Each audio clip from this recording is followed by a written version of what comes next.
Hello students, कैसे हैं आप सब लोग। उम्मीद करती हूँ सब अच्छे होंगे और स्वस्थ होंगे। मैं Meena Rana ICT virtual class में आपका स्वागत करती हूँ। स्टूडेंट्स, हम पढ़ रहे हैं क्लास 9 की हिंदी सीरीज भाग 1 से। हम यहाँ एक चैप्टर पढ़ रहे थे जिसका शीर्षक है प्रेमचंद के फटे जूते। हरिशंकर परसाई द्वारा लिखित निबंध विधा में ये गद्य रचना है और हरिशंकर परसाई जी के सामने प्रेमचंद जी का एक चित्र आता है, एक उनकी तस्वीर जो है उनके सामने आती है और लेखक की नजरें उनके जूते पर अटक जाती है। वास्तव में उनका एक जूता फटा हुआ है और उस जूते से उनके पांव की उंगली बाहर निकल रही है। ये सब देख करके लेखक असमंजस में है कि हिंदी साहित्य का इतना बड़ा लेखक, इतना बड़ा कहानीकार, कथाकार, निबंधकार, ये जो है एक फटे जूते में किस प्रकार से तस्वीर खिंचवा सकता है। कई प्रकार के प्रश्न पूछते हैं। निबंध एक चित्र वर्णन हम कह सकते हैं, निबंध विधा में ये लिखा गया है कि वो तरह तरह के प्रश्न पूछते हैं प्रेमचंद जी से कि आपको इतना भी नहीं पता कि फोटो खिंचवाने के लिए आपको नए जूते पहनने हैं, फोटो खिंचवाने के लिए अच्छा बनना पड़ता है।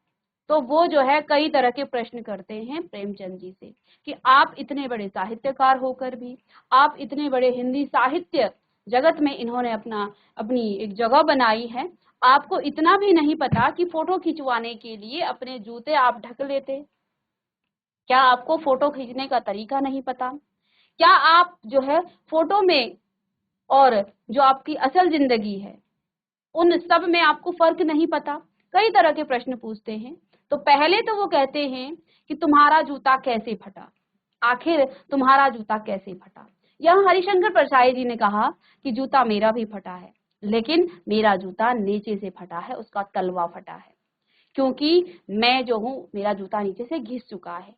लेकिन यहाँ प्रेमचंद जी के उस फटे जूते पर पुनः उनकी निगाह आती है, उनकी नजर अटक जाती है और वो प्रश्न करते हैं कि आखिर पांव से, उंगली से जो है जूता कैसे फट सकता है, इसकी क्या वजह है। क्योंकि जूता तो यहाँ लेखक का भी फटा है। उन्होंने कहा मेरा पांव जो है तलवा निकल जाएगा लेकिन उंगली कभी भी बाहर नहीं निकलेगी, क्योंकि मैं पर्दे का महत्व जानता हूँ, तुम्हें पर्दे का महत्व नहीं पता। वास्तव में वो व्यंग कर रहे हैं इस दिखावे के जो समाज है, जो आज समाज की प्रवृत्ति बन गई है दिखावे की। समाज दिखावा करता है, दिखावे में जीता है और इसी दिखावे में जो है वो फिर मर भी जाता है। इंसान जो है दिखावा नहीं करना चाहिए। यहाँ हरिशंकर परसाई जी स्वयं भी जो है उस संस्कृति को, अपने समाज से खुद को भी जोड़ते हैं, लेकिन हरिशंकर परसाई जी प्रेमचंद जी के इस फटे जूते को देखकर अचंभित हैं, असमंजस में हैं। ऐसे कैसे आपने जो है किसी फटे जूते में फोटो खिंचवा ली। उन्होंने फिर वो स्वयं से करते हैं कि शायद उनकी पत्नी ने आग्रह किया होगा कि आइए, तो उन्होंने जो है बहुत बार बोलने के बाद वो परेशान होकर के उन्होंने फोटो खिंचवा ली होगी। लेकिन फिर भी वो कहते हैं कि आप अपनी धोती को लंबा करके अपना जूता छिपा भी सकते थे। लेखक कहता है कि लोग तो अपनी शादी भी लोगों के मांगे कपड़े से कर देते हैं, यहाँ तक कि पत्नी मांग कर भी लोग जो है फोटो खिंचवा लेते हैं दूसरे की पत्नी मांगकर। तो तुमसे एक जूता नहीं मांगा गया, आखिर कैसा व्यक्ति है, कैसा आदमी है ये। तो इसी क्रम में अब जो है वो प्रेमचंद जी से ये प्रश्न कर रहे हैं, उस चित्र से, उस फोटो से ये प्रश्न कर रहे हैं कि आखिर आपका जूता ऊपर से कैसे फटा, उंगली से कैसे फटा। यदि आप बहुत चले होते तो आपका तलवा घिसता, तब भी आपका ऊपर से नहीं फटता। तो आइए आगे हम चैप्टर पढ़ते हैं। तो फोटो ही खिंचाना था तो ठीक जूते पहन लेते या ना ही खिंचवाते। इसी क्रम में यहाँ लेखक कहते हैं कि अगर आपको फोटो ही खिंचवाना था तो आप ठीक ठाक जूते पहन लेते या ना भी खिंचवाते तो क्या चलता, फोटो ना खिंचाने से क्या बिगड़ जाता। शायद पत्नी का आग्रह रहा हो और तुम अच्छा चल भाई कहकर बैठ गए होंगे। मगर यह कितनी बड़ी ट्रेजेडी है कि आदमी के पास फोटो खिंचाने को भी जूता ना हो। मैं तुम्हारी यह फोटो देखते देखते तुम्हारे क्लेश को अपने भीतर महसूस करके जैसे रो पड़ना चाहता हूँ। मगर तुम्हारी आंखों का यह तीखा दर्द भरा व्यंग मुझे एकदम से रोक देता है। तो या तो इंसान को देख करके ऐसा लगा कि ये जो है इतनी दयनीय स्थिति में है और इसके पास एक जूता भी ना हो। लेखक कहता है कि तुम्हारी इस स्थिति को देख करके मैं एक बार के लिए रोना चाहता हूँ, लेकिन फिर मेरी निगाह तुम्हारी आंखों पर, तुम्हारे चेहरे पर, तुम्हारे मुंह पर पड़ती है। तुम्हारे मुख में एक तीखा सा दर्द भरा व्यंग एकदम मुझे रोक देता है कि वास्तव में तुम दयनीय स्थिति में नहीं थे। वास्तव में तुम्हारी आंखों में एक तीखा दर्द भरा व्यंग था जो मुझे रोने से रोक देता है। आगे लेखक ने कहा कि तुम फोटो का महत्व नहीं समझते, समझते होते तो किसी से फोटो खिंचवाने के लिए जूते मांग लेते। लोग तो मांगे के कोट से वर दिखाई देते हैं और मांगे की मोटर से बारात निकालते हैं। फोटो खिंचाने के लिए तो बीवी तक मांग ली जाती है। तुमसे जूते ही मांगते नहीं बने। तुम फोटो का महत्व नहीं जानते। लोग तो इत्र चुपड़ कर फोटो खिंचाते हैं जिससे फोटो में खुशबू आ जाए। गंदे से गंदा आदमी भी जो फोटो खिंचवाता है तो उसकी फोटो से मानो खुशबू आ रही हो, ऐसा प्रतीत, क्योंकि वो इतना साफ सुथरा बन के ही फोटो खिंचवाएगा। तो इसे टोपी 8 आने में मिल जाती है और जूते उस जमाने में भी 5 रुपये से कम में क्या मिलते होंगे। जूता हमेशा टोपी से कीमती रहा है। अब तो जूते की कीमत और भी बढ़ गई है और एक जूते पर 2500 टोपियां न्यौछावर होती हैं। तुम भी जूते और टोपी के अनुपातिक मूल्य के मारे हुए थे। यह विडंबना मुझे इतनी तीव्रता से पहले कभी नहीं चुभी जितनी आज चुभ रही है जब मैं तुम्हारा फटा जूता देख रहा। तुम महान कथाकार, उपन्यासकार, सम्राट, युग प्रवर्तक, जाने क्या क्या कहलाते थे, मगर फोटो में भी तुम्हारा जूता फटा हुआ है। यहाँ लेखक ने कहा तुम हिंदी साहित्य के महान उपन्यासकार हो, कथाकार हो, युग प्रवर्तक, तुमने युग को जो है परिवर्तित कर दिया था अपनी लेखनी से, क्या क्या तुम कहलाते हो, लेकिन फोटो में तुम्हारा जूता देख जो है मैं दंग रह गया। मेरा जूता भी कोई अच्छा नहीं है। यहाँ लेखक ने कहा कि जूता तो मेरा भी फटा है, मेरा जूता भी कोई अच्छा नहीं दिखता है। उंगली बाहर नहीं निकलती लेकिन ऊपर से वो अच्छा दिखता है। जूता मेरा भी फटा है लेकिन ऊपर से वो अच्छा दिखता है। और पर अंगूठे के नीचे तला फट गया है। अंगूठा जमीन से घिसता है और पैनी मिट्टी पर कभी कभी रगड़ खाकर लहूलुहान भी हो जाता है।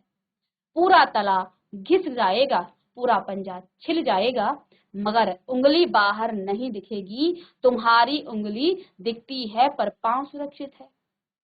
मेरी उंगली ढकी है पर पंजा नीचे से घिस रहा है। तुम पर्दे का महत्व ही नहीं जानते, हम पर्दे पर कुर्बान हैं। यहाँ अंतर बता दिया लेखक ने कि प्रेमचंद का जो जूता फटा है उससे खुद प्रेमचंद जी को कोई जो है इससे नुकसान नहीं है, कोई उनसे जो है इससे दुख नहीं होता है। अब लेखक कहता है जूता मेरा भी फटा है लेकिन मेरे जूते का जो तलवा है वो फटा है।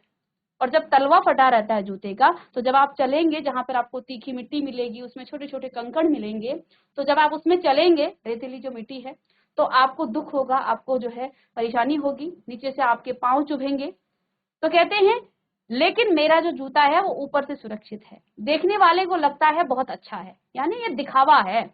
कहने का तात्पर्य ये है कि सारी चीजें दिखावा है। तुम्हारा जूता ऊपर से फटा है लेकिन तुम अंदर से सुरक्षित हो। तुम्हारा कभी भी तलवा नहीं घिसेगा क्योंकि तुम्हारा जूते का जो नीचे का तलवा है वो जो है वो अभी भी सुरक्षित है, इसलिए तुम्हारा पांव भी सुरक्षित है। कहते हैं तुम पर्दे का महत्व नहीं जानते, हम पर्दे पर कुर्बान हैं। पर्दे यानी दिखावे पर। तो यहाँ लेखक ने कहा कि तुम पर्दे पर को बिल्कुल भी नहीं जानते हो कि पर्दे पर कैसे रहना चाहिए और हम पर्दे पर कुर्बान हैं। तुम फटा जूता बड़े ठाड़ से पहने हो, मैं ऐसे नहीं पहन सकता। फोटो तो जिंदगी भर इस तरह नहीं खिंचाऊं, चाहे कोई जीवनी बिना फोटो के ही छाप दे। तो लेखक ने कहा तुम बड़े ठाड़ से, ऐसा तुम्हारे मुख पर, तुम्हारे चेहरे पर एक भी रंजिश नहीं है कि तुमने फटा जूता पहना है, बट तुम्हारे इस फटे जूते को देख करके लेखक बार बार परेशान हो रहा है। आखिर कैसा व्यक्ति है। कहते हैं तुम जो है फटा जूता पहनकर बड़े ठाड़ से फोटो खिंचवाते हो, लेकिन मैं तो कभी जिंदगी भर ऐसे फोटो नहीं खिंचवा सकता, चाहे मेरी जीवनी बिना फोटो के ही छाप दे। तुम्हारी यह व्यंग मुस्कान मेरे हौसले को पस्त कर देती है, और ऊपर से तुम्हारा जो एक व्यंग भरी मुस्कान तुम्हारे चेहरे पर है वो मेरे हौसले को क्या कर देती है, पस्त कर देती है। क्या मतलब है इसका? कौन सी मुस्कान है यह? क्या होरी का गोदान हो गया? ये प्रेमचंद जी के ही लिखित जो है कुछ कहानियां उपन्यास हैं, तो उन्हीं के पात्रों का नाम यहाँ पर लिख रहे हैं। तो गोदान का, होरी का गोदान हो गया। क्या पूस की रात में नील गाय हल्कू का खेत चर गई? क्या सुजान भगत का लड़का मर गया क्योंकि डॉक्टर क्लब छोड़कर नहीं आ सकते? नहीं, मुझे लगता है माधो औरत के कफन के चंदे की शराब पी गया, वही मुस्कान मालूम होती है। मैं तुम्हारा जूता फिर देखता हूँ। तो लेखक बार बार जूता देखते हैं। फिर देखता हूँ कैसे फट गया यह। मेरी जनता के लेखक फिर से प्रश्न कर रहे हैं कि तुम्हारा जूता आखिर कैसे फटा? क्या बहुत चक्कर काटते रहे? क्या तुमने बहुत सारे चक्कर काटे जिस वजह से तुम्हारा जूता फट गया है? क्या बनिए के तगादे से बचने के लिए मील 2 मील का चक्कर लगाकर घर लौटते रहे? क्या तुम इतना भागे कि तुम्हारा जूता फट गया? फिर कहते हैं चक्कर लगाने से जूता फटता नहीं है, घिस जाता है। तो फिर लेखक को ख्याल आता है कि अगर तुमने चक्कर भी लगाए तो चक्कर लगाने से तो जूता घिसता है, इस तरह से तो नहीं फटता है। कुंभन दास का जूता भी फतेहपुर सीकरी आने जाने में घिस गया था। उसे बड़ा पछतावा हुआ। उसने कहा, आवत जात पन्हैया घिस गई बिसर गयो हरिनाम। तो कुंभन दास का जो जूता था वो आने जाने में उनका जो है जूता फट गया था और उसे बड़ा पछतावा हुआ। तो उसने क्या कहा, आवत जात पन्हैया घिस गई बिसर गयो हरिनाम। क्योंकि उनका जूता फट गया, उन्होंने कहा आते जाते जो है मेरा जूता घिस गया है, बिसर गयो हरिनाम, और इसलिए जो है मैं हरि का नाम भूल गया। और ऐसे बुलाकर देने वालों के लिए कहा था, जिनके देखे दुख उपजत हैं तिनको करबो करे सलाम। चलने से तो जूता घिसता है, फटता नहीं है। अब लेखक असमंजस में है इस चित्र को देख करके कि आखिर तुम्हारा जूता कैसे फटा। तो ये कहते हैं कि ज्यादा चलने से जूता घिसता है, फटता नहीं है। तुम्हारा जूता कैसे फट गया? मुझे लगता है कि तुम किसी सख्त चीज को ठोकर मारते रहे हो। अब लेखक को समझ में आता है कि शायद तुमने, क्योंकि ऊपर से जब आप किसी चीज को ठोकर मारेंगे, सख्त चीज को, तो आपका जूता आगे जहां से आपका पंजा है, तो उंगली है, वहीं से फटेगा। तो अब लेखक कहते हैं कि नहीं, चलने से तुम्हारा जूता नहीं फटा है। मुझे लगता है कि किसी सख्त चीज को ठोकर मारते रहे हो तुम। कोई चीज जो परत पर परत सदियों से जम गई है, उसे शायद तुमने ठोकर मार मार कर अपना जूता फाड़ दिया है। तो अब लेखक कहते हैं कि हाँ, अब मुझे समझ में आया कि तुम्हारा जूता कैसे फटा। एक ऐसी चीज, कठोर चीज होगी जिसको तुम बार बार ठोकर मारते रहे, अपने रास्ते से उसे हटाते गए। एक ऐसी चीज जो परत पर परत सदियों से जम गई है, यानी कि वो कठोर हो गया है। तुमने ठोकर मार मार कर अपना जूता फाड़ लिया। कोई टीला जो रास्ते पर खड़ा हो गया था, उस पर तुमने अपना जूता आजमाया होगा, या फिर कोई टीला होगा जो तुम्हारे रास्ते के सामने खड़ा हो गया, उस पर तुमने अपना जूता अपनाया होगा। तुम उसे बचाकर उसके बगल से भी निकल सकते थे। तो अब लेखक पुनः उनसे प्रश्न करते हैं उस चित्र से कि तुम उस टीले से, या कोई कठोर चीज है, उससे बगल से निकल भी सकते थे। टीलों से समझौता भी तो हो जाता है। जो अगर आपके सामने कोई पत्थर आ गया, आप रास्ते से चल रहे हैं, तो बजाय उसको ठोकर मारने के, अपना जूता फाड़ने के बजाय तुम साइड से भी तो निकल सकते थे। सभी नदियां पहाड़ थोड़ी ही फोड़ती हैं। तो उदाहरण भी देती हैं कि कई नदियां जो है पहाड़ों के इर्द गिर्द से निकल जाती हैं। सारी नदियां तो पहाड़ नहीं तोड़ती हैं। कोई रास्ता बदल कर घूम कर भी तो चली जाती है।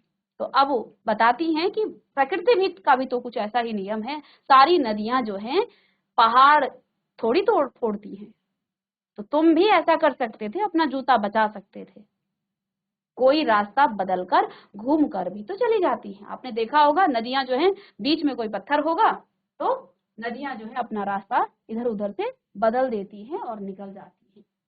तो यहाँ प्रेमचंद जी से हरिशंकर परसाई जी भी वही कह रहे हैं कि जिस प्रकार से नदियां जो है पहाड़ को ना तोड़ करके क्या करती हैं, अपना रास्ता बदल देती हैं, तो तुम भी तो अपना रास्ता बदल सकते थे। तुम भी अपना जूता फाड़ने के बजाय दूसरे रास्ते से निकल सकते थे। तुम समझौता नहीं कर सके।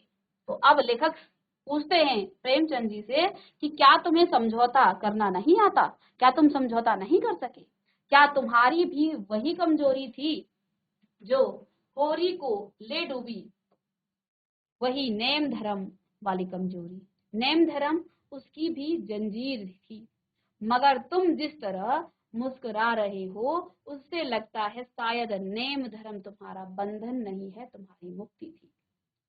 तुम्हारी यह पांव की उंगली मुझे संकेत करती सी लगती है, जिसे तुम घृणित समझते हो उसकी तरफ हाथ की नहीं पांव की उंगली से इशारा करते हो। अब लेखक कहते हैं कि तुम्हारा ये जो पांव की जो उंगली है वो मुझे संकेत करती सी लगती है। तुम्हारा जो ये पांव का जो उंगली है वो बाहर दिख रही है, जिस प्रकार से हम किसी चीज को दिखाने के लिए, संकेत करने के लिए अपनी हाथ की उंगली इस तरह से करते हैं, मुझे तुम्हारा ये पांव का जो फटा जूता है उससे जो उंगली तुम्हारी बाहर निकल रही है, मुझे जो है ऐसा प्रतीत लग रहा है वो किसी चीज के किसी तरफ जो है संकेत कर रही है, जिसे तुम घृणित समझते हो, जो तुम जिससे घृणा करते हो उसकी तरफ वो संकेत कर रही है। उसकी तरफ हाथ की नहीं बल्कि पांव की उंगली से इशारा करते हो। क्या उसकी तरफ इशारा कर रहे हो जिसे ठोकर मारते मारते तुमने जूता फाड़ लिया। अब कहते हैं तुम उसकी तरफ क्यों इशारा कर रहे हो जिसे तुमने ठोकर मार मार करके अपना जूता फाड़ लिया है। मैं समझता हूँ, तुम्हारी उंगली का इशारा भी समझता हूँ और यह व्यंग मुस्कान भी समझता हूँ। अब लेखक कहने लगे अंत में कि मैं समझ रहा हूँ, तुम्हारा यह इशारा मैं समझ रहा हूँ, तुम्हारे जो ये व्यंग भरी मुस्कान है वो भी मैं समझता हूँ। तुम मुझ पर या हम सभी पर हंस रहे हो। अब लेखक ने क्या कहा कि मैं सब समझ गया हूँ, तुम आखिर जो हो एक फटा जूता लेकर फोटो खिंचवाते हो, ऊपर से एक व्यंग भरी मुस्कान तुम्हारे मुख पर है, तुम्हारी आंखों में एक व्यंग भरा एक तीखा दर्द है, एक मुस्कान है। अब लेखक अंत में कहते हैं कि मैं समझ गया कि तुम मुझ पर या हम सभी पर, यानी हम सभी पर हंस रहे हो। क्यों हंस रहे हो? उन पर जो उंगली छिपाए और तलवा जो है घिसाए चल रहे हैं। अब लेखक ने अंत में निष्कर्ष निकाला, जिस प्रकार आप निबंध लिखते हैं और अंत में निष्कर्ष निकालते हैं। लेखक ने अंत में निष्कर्ष निकाला कि मैं समझ चुका हूं कि तुम फटा जूता लेकर भी फोटो खिंचवाते हो, ऊपर से एक व्यंग भरी मुस्कान तुम्हारे चेहरे पर दिखती है। अब मैं समझ गया कि तुम हंस रहे हो हम सब पर जो उंगली छिपाए और तलवों को घिसाए चल रहे हैं। लेखक ने यहाँ क्या कहा कि जो दिखावे का जीवन जीते हैं, अंदर से खोखले होते हैं, जिसका तलवा फटा है, ऊपर से उसका जूता काफी अच्छा दिख रहा है, तो चलते समय उसको कहीं ना कहीं दर्द होता है। ठीक है, कभी कभी ऐसे पथरीले रास्तों पर जब वो जाता है उसका पांव लहूलुहान भी हो जाता है, लेकिन प्रेमचंद जी का जो जूता फटा है वो ऊपर से फटा है, वो कितना भी चल ले उनके पांव को कोई तकलीफ नहीं होगी, कोई दर्द नहीं होगा। कहने का तात्पर्य यह है कि तुम दिखावे में नहीं जीते हो। कहने का मतलब ये है कि तुम उन लोगों पर हंस रहे हो जो दिखावा कर रहे हैं, उन पर जो टीले को बरकरार बाजू से निकल रहे हैं। यानी कि कोई बुरी चीज अगर आपके सामने आती है तो तुम जो है उसे क्या करते हो, ठोकर मार करके दूर करते हो, लेकिन जो लोग इन टीलों को बरकरार रखकर बाजू से निकल जाते हैं उन सब पर तुम हंस रहे हो। तुम कह रहे हो मैंने तो ठोकर मार मार कर जूता फाड़ लिया, उंगली बाहर निकल आई पर पांव बच रहा है और मैं चलता रहा, मगर तुम उंगली को ढांकने की चिंता में तलुओं का नाश कर रहे हो, तुम चलोगे कैसे? तो प्रेमचंद जी कहते हैं अब यहाँ तीरों को ठोकर मारने का अर्थ ये है कि जो भी बुराइयां आपके सामने आती है आपने उसका सामना किया है। आपने का मतलब प्रेमचंद जी ने कि जो भी आपके सामने बुराई आई, आपने डटकर उसका सामना किया, ना कि आप उनसे बच करके बगल से निकल गए। तो आप उन पर हंस रहे हो कि मैं तो इसे जो है ठोकर मारकर आगे चला गया, और तुम अपने पाँवों को जो है घिस घिस कर, अपने तलुओं को घिस घिस करके जो है अपने तलुओं को फाड़ रहे हो। तुम अपने जीवन में आगे कैसे चलोगे? तो मगर तुम उंगली को ढांकने की चिंता में तलवों का नाश कर रहे हो। तुम अपने पाँव का जो तलवा है, जो आपका चलने का बेस है, अगर आपका तलवा ही खराब हो जाए तो आप चल नहीं पाओगे, ठीक है? फिर आपका पूरा शरीर आपका साथ नहीं देगा आगे चलने में, इसलिए आप अपने तलवों को बचा कर रखिए। तो प्रेमचंद जी से अंत में यही कह रहे हैं कि तुम मुझ पर या हम सब पर हंस रहे हो, उन पर जो उंगली छिपाए और तलवा घिसाए चल रहे हैं, उन पर जो तीलों को बरकरार बाजू से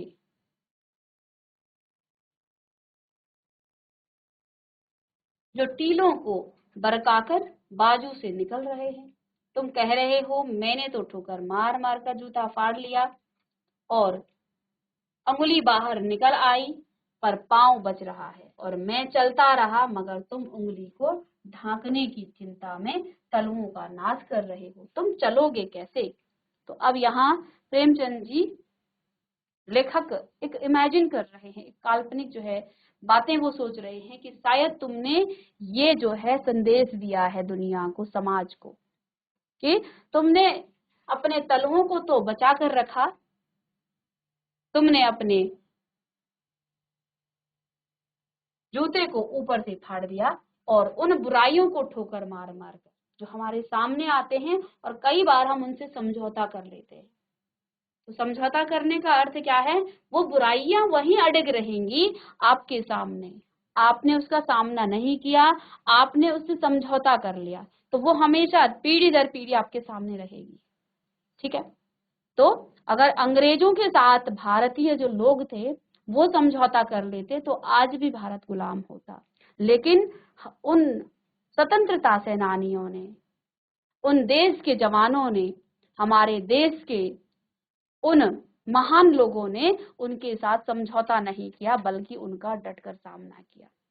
तो शायद उस समय वो समझौता करते तो आज पीढ़ी दर पीढ़ी हम अंग्रेजों के गुलाम होते, लेकिन उन्होंने डटकर उनका सामना किया, उनको ठोकर मारी और वो यहाँ से भाग निकले। तो आज जो है रास्ता साफ है। तो एक बार जब बुराई को आप ठोकर मार देते हो तो वो आपके रास्ते से, आपकी पीढ़ी दर पीढ़ी वो जो है उस रास्ते से साफ हो जाती है। तो यहाँ हरिशंकर प्रसाई जी वही कहते हैं कि तुम्हारे सामने जो बुराइयां आई होंगी, तुमने उसे अपने पांव उसके जूते से ठोकर मारा है, और अब जो तुम्हारी उंगली बाहर निकल रही है वो इस समाज के उन लोगों पर व्यंग है, उन लोगों पर हंस रही है, उन लोगों की तरफ वो इशारा कर रही है जो अपने पाँव के तलवों को तो घिस देते हैं, लेकिन ऊपर से अपने जूतों को सुरक्षित रखते हैं दिखावे के लिए। क्योंकि समाज में लोगों के सामने तो हमें दिखावा करना है, अच्छा दिखना है, चाहे अंदर से हम खोखले ही क्यों ना हो। तो मैं समझता हूँ, मैं तुम्हारे फटे जूते की बात समझता हूँ, उंगली का इशारा समझता हूँ, तुम्हारी व्यंग मुस्कान समझता हूँ। तो यहाँ पर हरिशंकर प्रसाई जी कहते हैं कि मैं सब समझ रहा हूँ, तुम्हारे फटे जूते की बात भी मैं समझ रहा हूँ, तुम्हारी उंगली का इशारा भी मैं समझ रहा हूँ, और साथ में तुम्हारी ये व्यंग मुस्कान भी समझता हूँ। तो अंत में यहाँ पर क्या निष्कर्ष निकाला? पहले तो उन्होंने प्रेमचंद जी के इस फटे जूते पर कई प्रश्न किए कि क्या तुम्हें नहीं पता कि फोटो ऐसे नहीं खिंचवाते हैं? क्या तुम्हें नहीं पता कि फोटो में जो है आपकी जो कपड़े हैं, जो आपकी जूते हैं, वो सब अच्छे आने चाहिए। आप चाहते तो अपनी धोती को नीचे करके अपने जूते को छिपा सकते थे, और क्या जरूरत थी आपको फोटो खिंचवाने की? ना खिंचवाते तो क्या बिगड़ जाता? तो आखिर तुम्हारा ये जूता क्यों फटा, कैसे फटा, और सब चीज निष्कर्ष निकालने के बाद अंत में लेखक ने, हरिशंकर प्रसाई जी ने कहा कि तुम मुझ पर या हम सभी पर हंस रहे हो। तो तुम्हारे जूते से बाहर जो उंगली निकली है ये उन लोगों की तरफ इशारा है जो दिखावा करते हैं, और उन लोगों के लिए ये इशारा है जो अपने जूतों का तलवा तो घिस देते हैं, लेकिन ऊपर से वो जूता अच्छा दिखता है। तो साथ में उन पर जो टीलों को बरकरार बाजू से निकल जाते हैं, जो बुराई का सामना न करके उससे समझौता कर लेते हैं और अपना रास्ता बदल देते हैं। तुम कह रहे हो कि मैंने तो ठोकर मार मार कर जूता फाड़ लिया, अंगुली बाहर निकल आई पर पांव मेरा बच रहा है और मैं चलता रहा हूं, क्योंकि जब आपका पांव का तलवा ठीक रहेगा, ऊपर से चाहे फट भी जाए तो आप जो है बहुत लंबी यात्रा कर सकते हैं, बहुत लंबा आप चल सकते हैं। लेकिन तलवा फट जाए तो फिर आपके बस की चलना नहीं है, और ऊपर से फट गया तो क्या हुआ। मगर तुम उंगली को ढांकने की चिंता में अब उन लोगों पर जो है ये उंगली कर रहे हैं, ठीक है। तो अब ये बता रहे हैं कि मेरा प्रेमचंद जी की जो ये उंगली निकल रही है, ये क्या संकेत कर रही है, ये उन लोगों पर जो है व्यंग कस रही है, उन लोगों की तरफ इशारा कर रही है जो अपने पांव के तलवों को घिस देते हैं और उंगली को बचा कर रखते हैं, ढक कर रखते हैं, ठीक है। तो कहते हैं मैं समझता हूँ, मैं तुम्हारे फटे जूते की बात भी समझता हूँ, मैं उंगली का इशारा भी समझता हूँ, और तुम्हारी ये व्यंग जो मुस्कान है उसको भी मैं समझ रहा हूँ। ये मुस्कान आपकी ऐसी ही नहीं है, ये जो है समाज के उन लोगों पर जो दिखावा करते हैं उन पर व्यंग कस रही है, उन पर ये मुस्कुरा रही है। ये मुस्कान आपकी जो है समाज के उन लोगों के लिए है जो दिखावा करते हैं। तो ये था चैप्टर आपका प्रेमचंद के फटे जूते। हरिशंकर प्रसाई जी द्वारा लिखित ये निबंध विधा में लिखी गई एक गद्य रचना है। और निबंध विधा क्या होती है बच्चों, आप निबंध भी लिखते हैं, क्लास 8 तक भी आपने निबंध लिखा होगा। आपके पास एक टॉपिक दिया जाता है, एक जो है आपके पास टॉपिक होगा, उस पर आपने क्या करना है, निबंध लिखना है। तो जिस प्रकार से यहाँ पर हरिशंकर प्रसाई ने एक चित्र पर को देख करके उसमें पहले उस जूते के बारे में पूछा, फिर बीच में आपने जो है उनका महत्व, और लास्ट में उन्होंने निष्कर्ष निकाला है। जिस तरह से आप एक निबंध को लिखते हैं, ऐसे ही यहाँ पर ये निबंध विधा में लिखी गई गद्य रचना है। तो ये चैप्टर आपका कंप्लीट हुआ।